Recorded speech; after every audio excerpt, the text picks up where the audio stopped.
forward.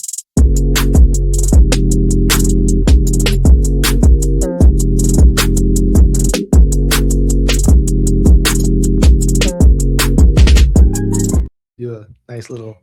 Hey, we are Rico and Courtney Gonzalez, realtors with at Coastal Realty, and we are coming at you with some information to help shed some light on the idea of renting a property. So the title is Rent It or Regret It. Or regret it. Yes. So we're going to take you through some pros and cons of renting out property. And there's a lot to go over. So Rico and I are going to kick it off with some pros. That's right. That's right. So you're probably getting this recording because you contacted us about either renting your home or selling it and kind of trying to figure out what's the best way to go about it. And we are here to help you with your goals. A lot of people come to us and we help them out. So we're going to help you guys figure it out too. To take notes. Yeah. So this isn't for everybody, right? So it depends on your financial situation. The biggest question is, why do you want to rent out your property? Yeah. So most people, why do they want to rent out the property? Because they think it's a great idea. It's an investment. It makes them feel good about themselves. Sometimes they have sentimental value to the property. Maybe it was in the family and they don't want to like get rid of it. So they use it as a rental property.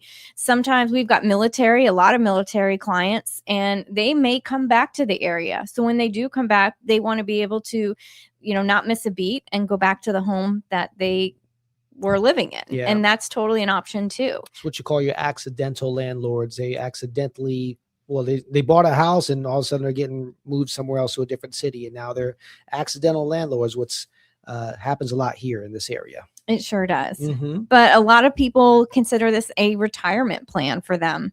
And in our industry in particular, we don't have 401ks. So to have our own property, rental and properties, and have them creating residual income and equity gains. And that's what we're going to go over with you here in a second. I mean, it's a great opportunity to stack cash or have properties be piggy banks for you. So either way, there's pros and cons. But like I said in the beginning, this is not for everybody. So we're going to let's talk about some advantages of renting out a property. Yeah. Advantages of renting out a property. It's wealth building. It gives you equity. It gains your equity. It gives you residual income. You can now look at your portfolio and say, hey, I got something. I have assets that create income for me.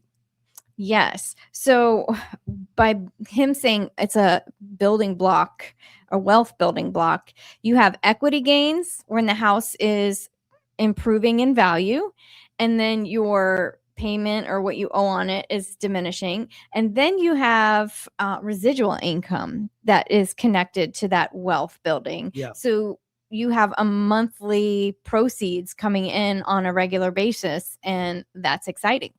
So that's what we mean by that's how it create wealth. And guess what? If you have multiple properties, you have multiple streams of income and multiple gains. So there is some definite benefits to that. Yep. The loan balance will start getting chiseled down once you get a good quality tenant in there. Don't just throw anybody in there. You got to put some qualifications of what you want your tenant to look like. But once they start paying the rent, boom, that means your mortgage is paid.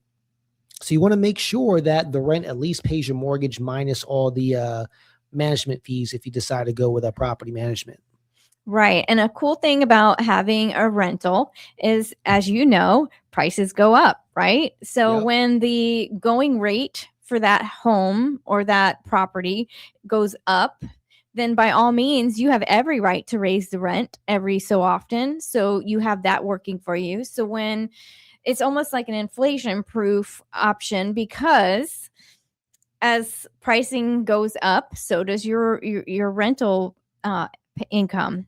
And then when taxes and insurance go up or HOA fees go up, you have the opportunity to continue to raise the rent as well, so that you don't necessarily feel those increases, so to speak. Yeah, you don't want to get greedy with it. What we'll do, or what you should do, is check out what the rental comparables are in the neighborhood to make sure you're even at a price where people are willing to pay on a monthly basis for that property. Right. So you can also get some serious tax advantages by Yeah. being a landlord or having a rental income property. And things that you get to deduct is like the taxes that you're paying. You get to deduct that from your taxes. Um, what else? If the property for some reason is depreciating in value, maybe you have a tenant that didn't take care of it, you can deduct that from your taxes. If you have maintenance or repairs that you're doing on the property, you can deduct that from your taxes. So there's a lot of different, and your insurance and interest that you're paying in that loan, you can deduct that from your taxes. So that's a definite perk. Yep, yep. You could be hands-on with it, or you could be hands-off. In the beginning, Courtney, with a investment property we had, we were hands-on and we did it ourselves. And for you, you could do it yourself, but you got to be ready to take on any tasks or any calls that come in, any repairs that need to be done. Or you could be hands-off, which I think is a smart thing to do, and hire a property manager like us, because we'll take care of everything and you don't got to worry about a thing. The only time we're gonna give you a shout is if it's a big major repair or something crazy happens. But other than that, you can be hands off. And most of the time, most property managers, only about 10% is what they charge a month of the monthly rent, along with other fees. Right. So whether you choose to have a property manager take care of it or not, or whether you choose to self-manage it and be brave in that aspect, your tenants, you can require them to have insurance so that that protects you, your asset, and it protects them as well and their personal belongings and things. So that's one thing. And then you can also require that these tenants in your lease take care of certain like maintenance things, or general maintenance, I should say, like your gutters. They have to be cleaned out every so often. Your air filters, in order for your HVAC to work appropriately, they need to be cleaned out or changed, excuse me. And then you have things like yard maintenance and things of that nature that you can absolutely require your tenants to take care of and manage in your absence. Yeah, you have to actually write these things in the lease. So make Yes. sure you do that, or you hire a property management manager that will put that in the lease. You could even have it fully cleaned by a professional company by the time they move out, as long as they give you a receipt. You can put whatever you want, but you also got to make sure that people are willing to do these things in order to rent your property. Yes, absolutely. So upfront, you're probably going to take in a security deposit from your tenants, which is going to be used as like leverage. So if they don't do the things that they're supposed to, you can take that from their security deposit. Or if, anyways, you have leverage. Just put it that way. That is a pro. Yeah. Now we're going to go into the cons, because if they don't pay their rent, guess what? You have a security deposit. If they mess something up or damage something, guess what? You have a security deposit. So let's go into the cons. Well, let's go into this real quick. So Sure. When you're renting, you're investing. Imagine this. Imagine you rented a property and the tenant paid down all of the mortgage. Now you have let's say you have a mortgage-free type property, and the rent that the tenant brings into you, that's yours for the rest of your life. This is how people can use this as a piggy bank or a retirement income. They have money coming in, but the inverse of that is keeping it maintained. Yes, you do have property managers like us, which are going to manage it, but our goal is also to maintain your property so that when it does come a point where one day we're probably going to sell this thing, it has to be in a good saleable condition as well. Now let's talk about some questions that you need to ask yourself before we go into the negatives. Yes, thank you. Can you afford to pay for unplanned HVAC, plumbing, electrical services, anything crazy that happens to your home, whether it's the tenant's fault or whether it's the home? Right. Now, keep in mind, if you're calling a plumber, that's $200 just for them to show up. An electrician, just to show up in the door, you're paying at least $200. An appliance repair person, you're paying at least $150 just for them to come in the door. And HVAC, 200, I think. I don't know if I said that already. But the point is, if that's going to set you back, this is not for you. Yeah. This is not the time, I should say, for you. If you can afford that and it's not going to hurt you financially, then yes, then this makes more sense. Yeah, absolutely. So you got to make sure that you can actually, a lot of people come to us thinking it's just a cash cow and it's going to be roses and green grass the whole time. A lot of times we take we take acquisition of this property, things start falling apart. It's not our fault. You guys got to take care of it. We're just managing it for you. You know? Yeah, that. Yes. Mm-hmm.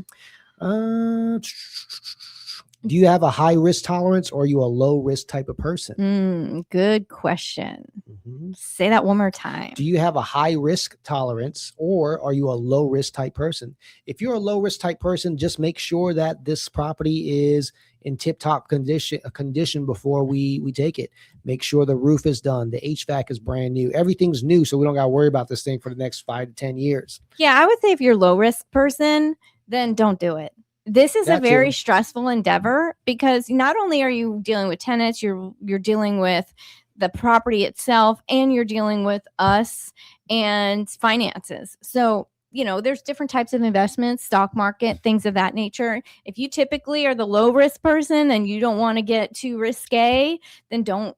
Yeah. Because there's so much that could go wrong, and you just don't need to stress yourself out. That's my opinion. Not only just with the house, you got the tenant to worry about, which we'll take care of as property managers. But if you're self-managed, you got the tenant to worry about. Are they going to pay the bills?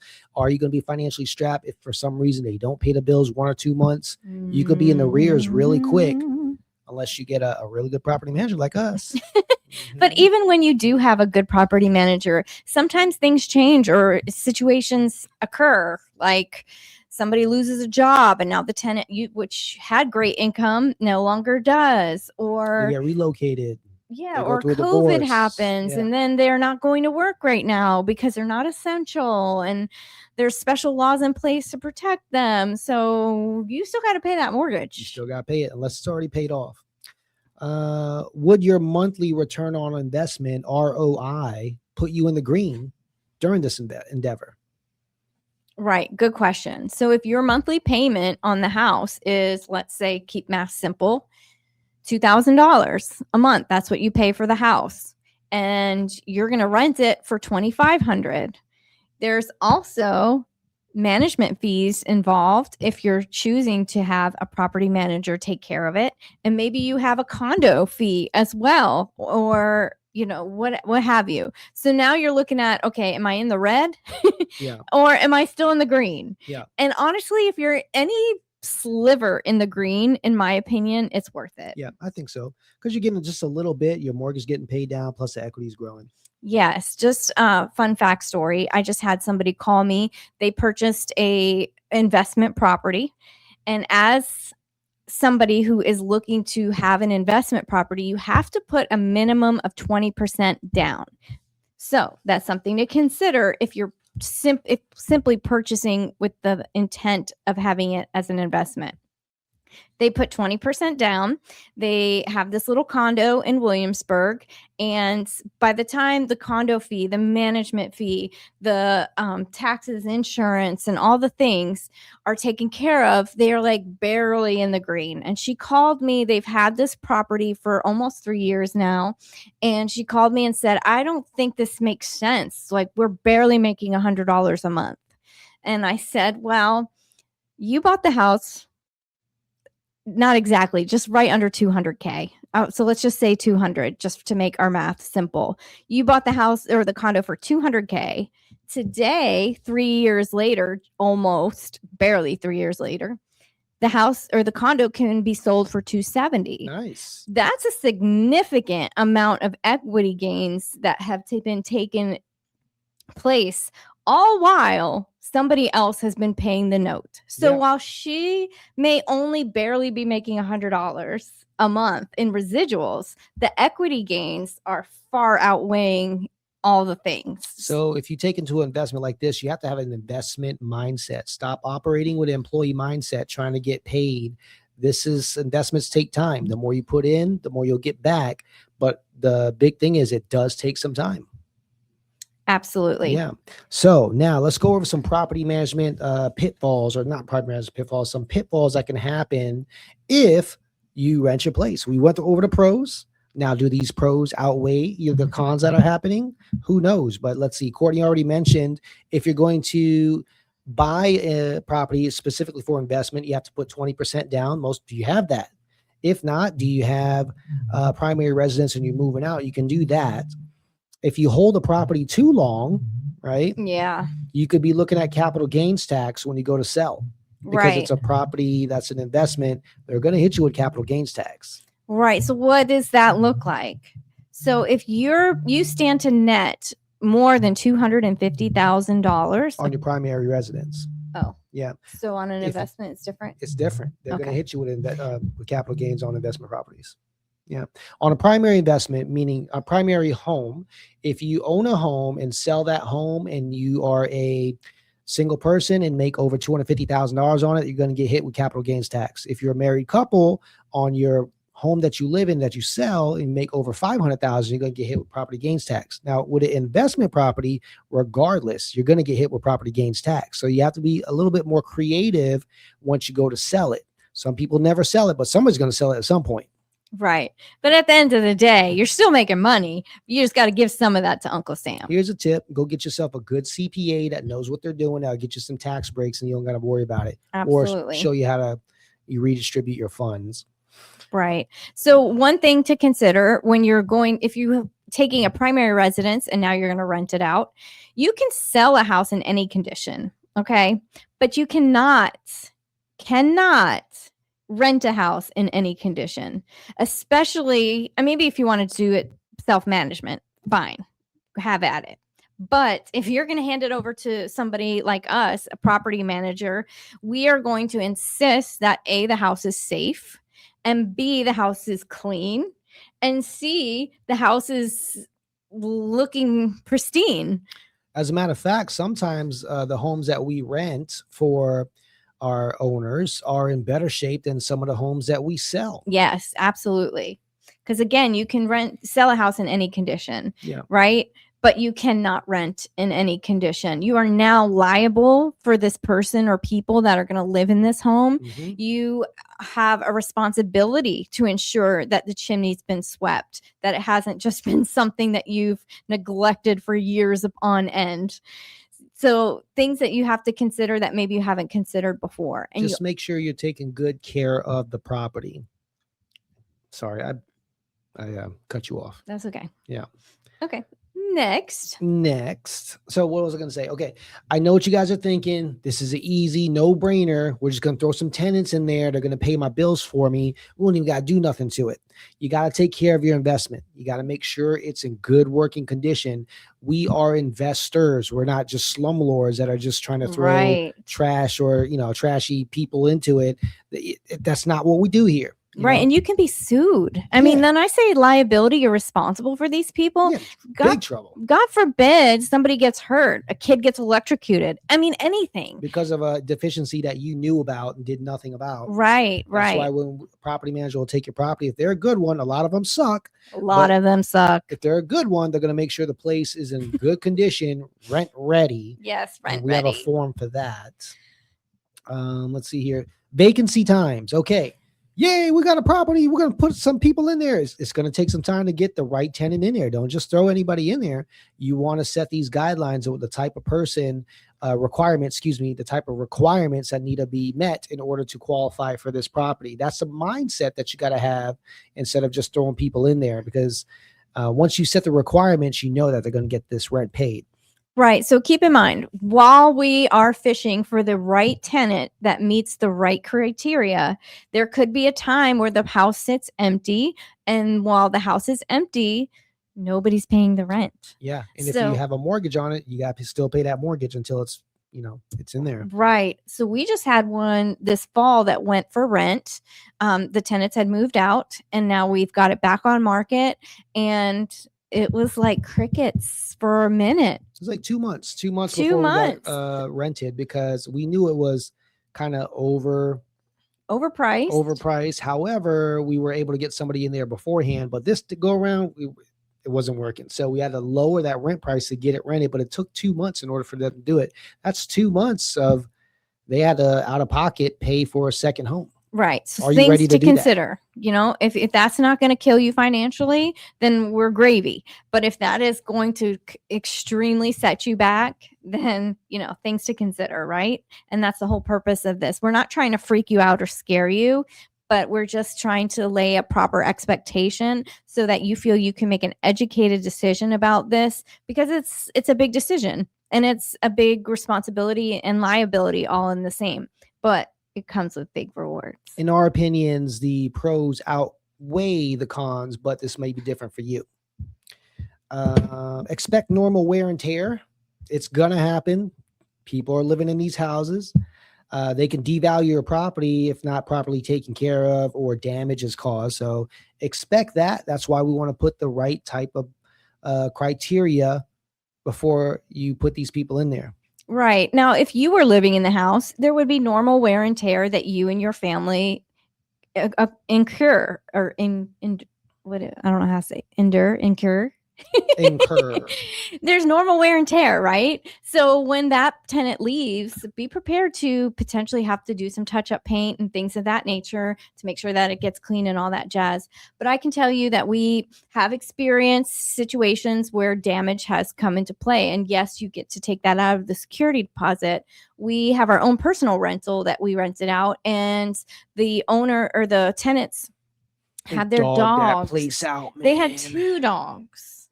And those 2 dogs ate in the kitchen. They ate my kitchen. They ate the cabinets.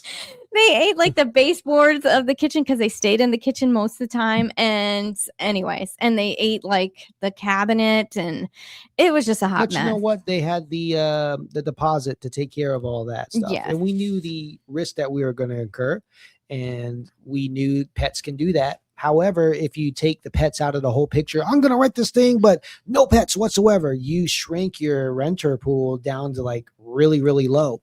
Because a lot of times people that rent homes, they have pets and they'll pay for their pets. Just make sure the deposit's there. Yeah. Do your checks, 6 months checks, type of stuff. That's into another one. Let's keep going into the cons here. Unexpected repairs can offset profits fast. So you don't want to keep deferring maintenance on everything. Make sure that you're doing maintenance on the HVAC, on all the big systems. It's like if you own a car, you want to make sure that all the systems in the cars are still working. You don't want to like run it until the roof is shot or the HVAC just dies all of a sudden. You want to make sure and keep an eye on that. And that's where property managers come into play. Right. But if your money is tight, this is something that I feel like you really need to consider. We had a situation where half the tree fell over in the yard. It was a giant tree. So that owner client had to pay to have this tree actually removed because it was dying, and it was still very much a liability. God forbid that tree fall in the house or hurt one of the tenants. A kid, a dog. Oh my goodness. Yeah. That could go sideways quick. Yeah. That was like a $2,500 tree removal. That tree was giant. And like if the HVAC goes kaput and now you're having to put a whole new HVAC in, I mean, surely you should potentially put some money aside or have a separate bank account so that when things go wrong, you have some type of financial plan or backup so that you're not, hating your life. Yeah. Mm-hmm. Okay. If you're going to manage this yourself, just remember you're going to be the landlord. So if the tenant calls you during your nap on Saturday and tells you that the living room is flooded, you got to take care of that. You get a property manager, they won't take care of it, but they'll probably get somebody to take care of it for you. Right. Well, actually, that's an exact story that happened to us because we are the landlords. We are the property managers. So when the living room on a Sunday was absolutely underwater, they called their property manager, Mr. Rico over here, and I panicked all the way there. He woke up from his nap and he panicked, but he was on top of it and we got it taken care of, and we did call the plumbers and all the things. But if you're not going to have a property manager in place, then just be prepared to have to, jump into action from time to time. Yeah. And you're going to have to do it quickly. You don't want to be like no hot water for your tenants for 2 weeks. You can get sued.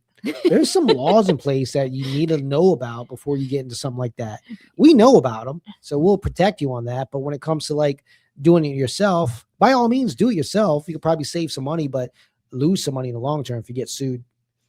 Yeah. And believe me, when I say the tenants probably know more about these rules and laws than you do, it's facts. They know the laws. They absolutely know the laws better than a lot of property managers, man.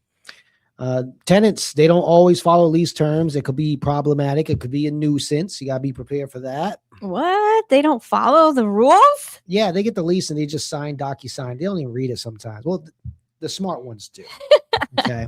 No, it's true though. I mean, Yeah. we've had somebody sign a lease and he moved his whole family in, and Didn't tell us about it. that was not supposed to happen. There was supposed to be 2 guys living in the house, and it turned out to be 2 guys plus a whole herd of people. He tried to move his family up there from Florida. I mean, it was crazy. It was a lot of people in that house. Roosters clucking in the background. It was crazy. Like, Yeah. what the heck did we just? Anyways, so we learned some stuff that you guys don't have to learn. So we've already been through it. Sometimes the tenants may not pay on time, or they may not pay at all. You're just excited about getting somebody in there. Are you ready for that? Do you know what to do if they don't pay on time? There's a certain protocol you got to follow according to the Virginia laws here. Yep. Mm-hmm. There's a right and wrong way to go about that. So make sure you know what you're doing. There are turnover expenses involved. If you get a tenant that moves in and moves out and they dog the place out, you might need to paint the home again. You might need to replace some floors. The deposit's not going to cover everything. Normally, deposit is just like the first month's rent. What if you got to repair all the floors? Are you ready for that? Yeah. So that example that I used earlier, where the dogs in our personal rental kind of ate the kitchen. Well, we had to put all new carpets down, and we had to paint the place. We had to have it professionally cleaned and then some. Mm-hmm. And we did do an upgrade or 2 and we had to fix the cabinets, fix the baseboards. We had to do a lot. And at the end of the day, that was almost $9,000. Okay. So the security deposit was not paying for that. Yeah. That doesn't always happen at every turnover. I promise you it doesn't. It doesn't. But there are turnovers that can be very expensive for those reasons. And it's a risk that we take because we see the long-term vision of how this could be fruitful for us. We still have equity gains. Yep. We still have residual income, and we're still renting it out. It's overall more positive than negative. But again, I just kind of want to share these things with you so that you are either gung-ho about moving forward, or you're completely freaked out and you're running for the hills. And that's okay. Just that's sell A-okay. it. Have us sell it. And or have us rent it, whatever you guys want to do. Yeah, we're here for you. Okay, what else you gotta? Okay, something goes wrong. You need a plumber, an electrician, and they don't show up. A lot of them are unaccountable. You want to have a good team, that'll show up. That'll actually, do the work correctly. You got to have that. If they don't show up, do you have a second string? Do you have a third string? Because we got to deal with it all. At the end of the day, the owner, is legally responsible for the tenant, the property, fair housing laws. Even with a property management manager in place, you are responsible. So if the tenant goes sour and you end up in court, it's your problem. It's your problem. And if your property manager is the worst and doesn't follow up and follow through like they're supposed to, and they put you in a situation that you look bad, and meanwhile, it was just your representation. Guess what? That's your problem. Yep. Legally, that is your problem. So if you are considering a property manager, here's just a few fun facts or tips to help you out. Check their reviews. Check the reviews. Number 1. Number 2, call them. Do they answer their phone? That is, you'd be amazed. Do they return a phone call? Yeah. Anyways, when can they be reached? Like, if they can't be reached on a Saturday, are they really the right fit for you? I don't know. You make that call. Yeah. But just things to consider. All right, let's move on to the next one. Eviction process. Okay, what if they don't pay and you want them out of there? Do you know how to do it? You can't just come in there guns blazing, get out. There's a whole process. You got to get everybody involved. Do you know how to do that? Okay, we can help you along with that. It's not our responsibility as property managers. Our responsibility is to manage the home and make sure it's all good to go, but we can guide you in the right direction, point you in the right direction, what lawyer to hire, go about certain protocols. We'll help out. A lot of them don't, and they leave you dry. Yeah, because a lot of property managers do not handle the eviction process. They leave that to you, the owner. So, like Rico said, how do we go forward? Rico and I will absolutely equip you with what to do, and will assist as well to the best of our ability. But at the end of the day, those court fees are yours. If this takes time, sometimes it could take 2 whole months. 2 whole months, are they paying anything? Probably not if they're being evicted. Yeah. And if they retaliate and now are pissed off and destroy things, well, now we're looking at damages. You're going to sue them and they have no money to be paying their rent. Are you going to get money for them damaging the house too? It may be a long process. Yeah. So evictions can be very traumatic, both financially and stress wise. But at the end of the day, a decent property manager will help you, but just know that not all of them do, and it's just really not part of our process. Yeah.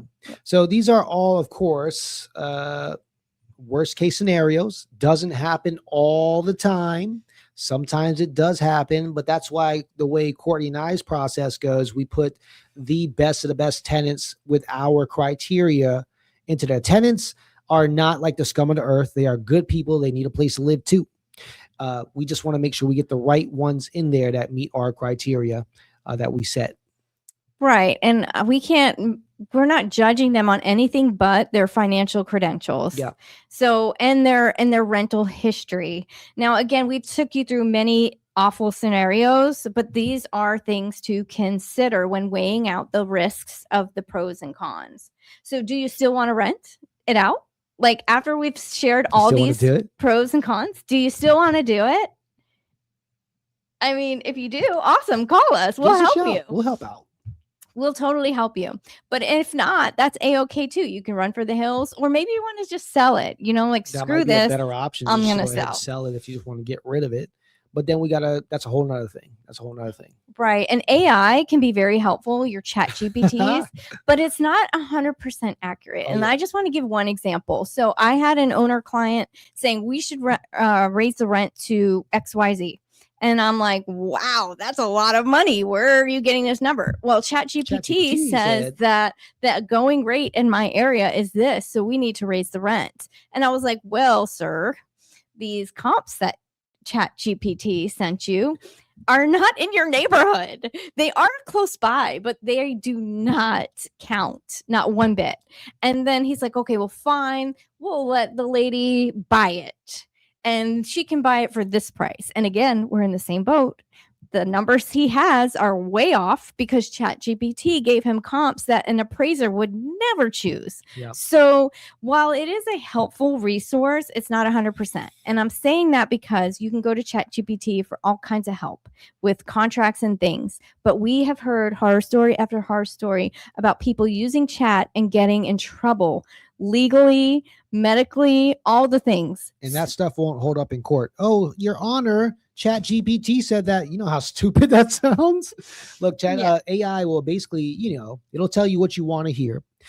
You got to be able to decipher and consult a professional that'll tell you exactly the right facts. And that's why we're here. That's why we'll never get replaced. We know AI is cool, but we're never going to get replaced, man. Yeah. They don't know the facts. And AI ain't coming over to mow your lawn like we will when you're in between tenants. But anyways. Or get somebody to mow lawn. Yeah, that too. But anyhow, we want to be your trusted resource. So call us. If you're considering this, if you want to weigh out your options, whether it's whether it's selling or renting out your place and buying new, or whatever the case may be, we can help you. So call us. All right. Well, that's all we got for you guys. We appreciate you. Give us a shout. Bye-bye.